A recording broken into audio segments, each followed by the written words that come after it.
ಅದರಿಂದ ಯಾರೂ ನೀವು ಅನ್ಯತಾ ಭಾವಿಸಬೇಡಿ. ನಮ್ಮ ನಿಷ್ಠೆ ಏನು ಅನ್ನೋದು ನಮ್ಮ ಹೃದಯದಲ್ಲಿದೆ. ನಾವೇನು ಹೊರಗಡೆ ತೋರಿಸ್ಕೋಬೇಕಾಗಿಲ್ಲ.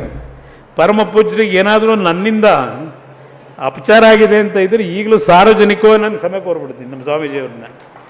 ಪೂಜ್ಯರಲ್ಲಿ ಕ್ಷಮೆ ಕೋರ್ತಾ ಪರಮ ಪೂಜ್ಯರಲ್ಲಿ ಇತ್ತೀಚಿನ ಒಂದು ರಾಜಕಾರಣ ನಡೀತಿರೋದು ನೋಡ್ತಾ ಇದ್ದೀರಿ. ಪ್ರಥಮ ಬಾರಿಗೆ ನಮ್ಮ ಪರಮ ಪೂಜ್ಯರು ಹೇಳಿದಾಗ ಇನ್ನೊಂದು ಮಠದವರು ಕಾಮೆಂಟ್ಸ್ ಮಾಡಿದ್ರು. ನಾನು ನಮ್ಮ ಸ್ವಾಮೀಜಿಯವರು ಬಹುಶಃ ದೇಶದ ಇತಿಹಾಸದಲ್ಲಿ ಅವರಷ್ಟು ಶಿಕ್ಷಣದಲ್ಲಿ ವಿದ್ಯಾವಂತರು ಮತ್ತೊಬ್ಬ ಸ್ವಾಮೀಜಿಗಳಿಲ್ಲ.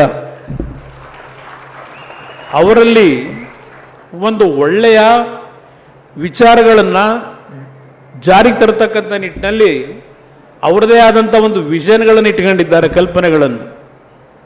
ನಾನು ಅವರಿಗೆ ಅಗೌರವ ಆಗಬಾರದು ಅಂತಕ್ಕಂಥ ದೃಷ್ಟಿಯಿಂದ ನಾವು ಅವರನ್ನು ಬಳಕೆ ಮಾಡ್ಕೋಬಾರ್ದು ಅನ್ನೋ ಒಂದು ದೃಷ್ಟಿಗೋಸ್ಕರ ಹೇಳಿದ್ದ ಹೊರತು ಬೇರೆ ರೀತಿಯಲ್ಲಿ ಅವರಿಗೆ ನಾನು ಅಗೌರವ ಸಲ್ಲಿಸಬೇಕು ಅಂತ ಎಂದೂ ಹೇಳಿಲ್ಲ.